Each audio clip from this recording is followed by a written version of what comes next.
السلام علیکم ورحمۃ اللہ وبرکاتہ۔ حکیم محمد عبداللہ بن عمر آپ حضرات کے سامنے حاضر۔ ایک شخص بے روزگار ہے، اسے روزگار کے مواقع میسر نہیں، معاشی نظام اس کا انتہائی کمزور ہے، اپنی خواہشات کو پورا کرنا تو دور کی بات، وہ اپنی بنیادی ضروریات بھی پورا کرنے سے قاصر ہے۔ اسی وجہ سے گھر میں بھی اس کے جھگڑے کی سی کیفیت رہتی ہے، جس کی وجہ سے اس کی زندگی اجیرن ہو چکی ہے۔ اب ایسے شخص کو بہت اچھے روزگار کے مواقع مل جائے اور وہ اپنی ضروریات اور دور کی بات اپنی لگژری خواہشات کو بھی احسن طریقے سے پورا کر سکے تو اس کی خوشی کی کیا انتہا ہوگی۔ ایسا ہی معاملہ پیش آیا مولانا ندیم سرور صاحب کے ساتھ۔ ان کی کہانی آپ کو میں سناؤں کہ وہ ایک بے روزگار آدمی جس کے پاس روزگار کے مواقع نہیں تھے، کیا عمل انہوں نے کیا، کون سا ایسا عمل تھا جس کے کرنے سے اللہ نے انہیں بے انتہا روزگار کے مواقع بھی عطا کیے اور وہ آج اپنی فیملی میں، اپنی سوسائٹی میں، اپنے معاشرے میں، اپنے بزنس کی وجہ سے ایک اچھا مقام بھی رکھتے ہیں اور معاشرے میں ان کی عزت بھی بہت زیادہ ہے۔ جی، ہمیں مولانا ندیم سرور صاحب نے بتایا کہ وہ ایک بے روزگار انسان تھے اور اپنے روزگار کو پورا کرنے کے لیے اکثر فکر مند رہتے تھے۔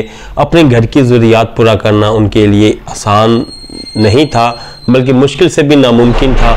وہ انتہائی پریشان تھے اور جبکہ اس کے باقی کلاس فیلو ساتھی جو اس کے مدرسے سے اس کے ساتھ فارغ التحصیل ہوئے وہ ماشاءاللہ سے بہت اچھے کاروباروں میں منسلک تھے یا ان کے والدین اتنے امیر تھے کہ جو انہیں اچھے کاروبار میں سپورٹ کر سکتے تھے، لیکن مولانا ندیم سرور کو یہ سہولیات میسر نہیں تھی۔ تو مولانا ندیم سرور صاحب بتاتے ہیں کہ ایک بار انہوں نے اپنے ایک دوست کو فون کیا، ان کا دوست بھی مولانا بلال تھا، بلال ملتانی وہ نام بتا رہے تھے، ملتان کے تھے وہ۔ ان کو فون کر کے پوچھا، گپ شپ ہوئی، حال احوال لیا، تو مولانا بلال صاحب نے مولانا ندیم سرور صاحب سے پوچھا کہ آپ آج کل کیا کر رہے ہیں؟ تو ندیم سرور صاحب بولے کہ میں پریشان ہو گیا، میں نے کیا بتاؤں، میں تو فارغ ہوں۔ انہوں نے کہا کہ میں آج کل فارغ ہوں، کوئی کام نہیں کر رہا۔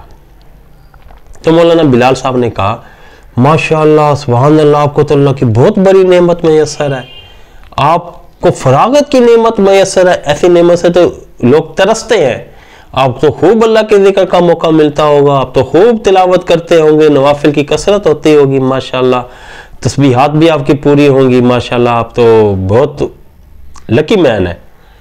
فون بند ہو گیا، لیکن مولانا ندیم سرور صاحب چونک اٹھے کہ یار اگر میرے پاس وقت ہے، میں دنیاوی ذمہ داری اب تک میرے پہ نہیں ہے، چلو میں ذکر پہ، تلاوت پہ تو اپنے آپ کو مصروف کروں۔ انہوں نے ذکر اور مسنون دعائیں اور حتی الامکان تلاوت جہاں تک ممکن ہو نفل وغیرہ پہ اپنے آپ کو مصروف کر دیا۔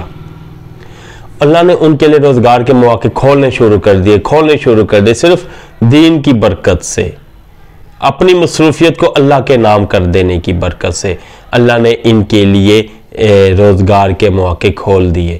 جب روزگار کے مواقع کھلے تو کھلتے چلے گئے۔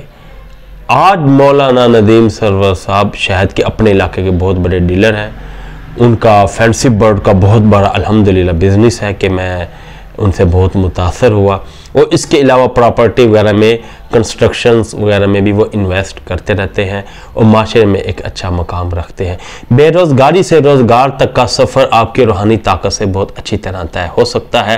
آپ نے اپنی فراغت کو غنیمت جانتے ہوئے رجوع اللہ کرنا ہے، اللہ سے خوب گر گرا کر دعائیں مانگنی ہے، تسبیحات کرنی ہے، اور جو مولانا ندیم سرور صاحب نے تسبیحات بتائیں وہ بھی میں آپ کو بتاتا ہوں۔ درود شریف، تیسرا کلمہ استغفار، ایک تسبیح صبح شام ہر نماز کے بعد استغفار، درود شریف، سبحان اللہ و بحمدہ، سبحان اللہ العظیم، فجر کے بعد اور مغرب کے بعد ان تسبیحات کا لازمی اہتمام رکھیں۔ تلاوت کلام پاک تو لازمی ہو، اللہ آپ کی دنیا بھی آسان کر دیں گے، اللہ آپ کی آخرت بھی آسان کر دیں گے۔